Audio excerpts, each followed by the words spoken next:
बिस्मिल्लाहिर्रहमानिर्रहीम। अस्सलाम वालेकुम नाज़रीन, उम्मीद है आप सब लोग खैरियत से होंगे। नाज़रीन, आज की वीडियो में 7 ऐसे प्रोजेक्ट्स बताने जा रहा हूँ कि जो चौधरी मजीद साहब फैसल हिल्स के अंदर बना रहे हैं, और अगर ये एनालिसिस किए जाते हैं कि फैसल हिल्स की प्राइसेस नेक्स्ट कुछ ही मंथ्स में बहुत अच्छी बूस्ट कर जानी है, और अभी फैसल हिल के अंदर इन्वेस्टमेंट का टाइम है, इसकी प्राइसेस काफ़ी ऊपर जानी है, तो उसकी क्या रीज़न है। ये 7 जो प्रोजेक्ट्स मैंने आपको बताने हैं आज, ये 7 प्रोजेक्ट्स जो है वो प्रॉफिट के लिए पिलर का किरदार अदा कर रहे हैं। और किसी भी सोसाइटी के अंदर अगर ये 7 जो चीज़ें मैं आपको बताने जा रहा हूँ ये प्रोजेक्ट्स होंगे, तो वो सोसाइटी जो है वो एक VIP सोसाइटी समझी जाएगी हर फैसिलिटी के हिसाब से। तो हम स्टार्ट करते हैं नंबर 1 से। नंबर 1, चौधरी मजीद साहब फैसल ज्वेल के नाम से एक हाई राइज बिल्डिंग बना रहे हैं जो कि 46 कनाल के ऊपर मौजूद है, और ये कहा जाता है कि ये पाकिस्तान की सबसे बड़ी बिल्डिंग होने का एजाज हासिल करेगी।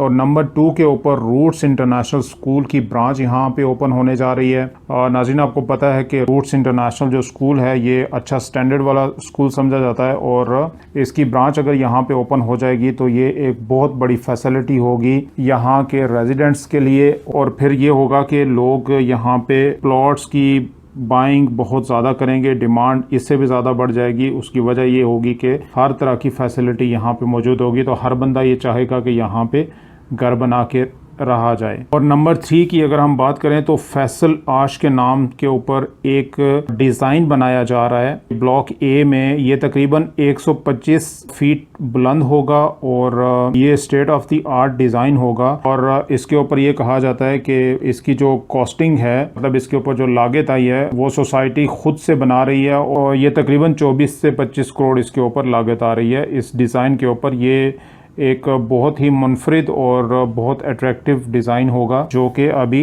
अंडर प्रोसेस है। नंबर 4 के ऊपर फैसल हिल्स इवेंट कॉम्प्लेक्स बन रहा है। यहाँ पे कम्युनिटी सेंटर बन रहा है, एक बहुत बड़ा कॉम्प्लेक्स बन रहा है, जिसमें ये होगा कि कोई भी जैसे कल के दिन यहाँ पे जो फैसल हिल्स के रेजिडेंट्स होंगे, तो यहाँ के रेजिडेंट्स जो है वो इस इवेंट कॉम्प्लेक्स की जो बिल्डिंग बन रही है इसको वो यूज़ कर सकेंगे। शादी ब्याह के लिए कोई भी इवेंट होगा तो उसके लिए वो लोग यूज़ कर सकेंगे। ये एक अच्छी बड़ी बिल्डिंग है जो कि अभी अंडर कंस्ट्रक्शन है। और नंबर 5 की अगर हम बात करें तो अली मेडिकल कॉम्प्लेक्स जो कि C ब्लॉक में, उसका प्लॉट जो है वो अप्रूव हो गया है, और वो लोग अली मेडिकल कॉम्प्लेक्स वाले यहाँ पे अपनी ब्रांच बनाने जा रहे हैं। ये भी एक state of the art project है, और C ब्लॉक के अंदर अली मेडिकल कॉम्प्लेक्स की बिल्डिंग बनने जा रही है। अब नंबर 6 को अगर हम देखें तो नंबर 6 के ऊपर क्रिकेट ग्राउंड बना दिया गया है, और इसमें फैसिलिटी है कि आप डे में भी खेल सकते हैं और नाइट में भी खेल सकते हैं। नाइट लाइट्स यहाँ पे लगा दी गई हैं, और अच्छा बड़ा ग्राउंड बनाया है। ये भी एक बहुत बड़ी फैसिलिटी है, और यहाँ की बड़ी फैसिलिटीज़ में से एक फैसिलिटी ये भी है। और उसके अलावा नंबर 7 एंड लास्ट है फुटबॉल ग्राउंड, जो कि नाइट लाइट्स लगा के उसको रेडी कर दिया गया है, और ये फुटबॉल ग्राउंड भी बन चुका है। नाज़रीन, ये 7 ऐसी बड़ी फैसिलिटीज़ हैं जिनके ऊपर सोसाइटी खुद पैसा लगा रही है, और ये एक सोसाइटी की गुडविल है कि वो जिसको मेंटेन रख रही है। और इसी तरह की काफ़ी सारी ऐसी चीज़ें हैं जो अभी लोगों के नोटिस में नहीं है, और आहिस्ता आहिस्ता इंशाल्लाह हम अपने चैनल से आपको अपडेट करेंगे। इसी तरह की अपडेट्स और प्रॉपर्टी के ऊपर रिव्यूज़ के लिए हमारे चैनल को सब्सक्राइब कर लीजिएगा, बेल आइकन पे क्लिक कर लीजिएगा, और अगर वीडियो अच्छी लगे तो लाइक एंड शेयर ज़रूर कीजिएगा। नेक्स्ट वीडियो तक अपना बहुत सारा ख्याल रखिएगा। Thank you very much.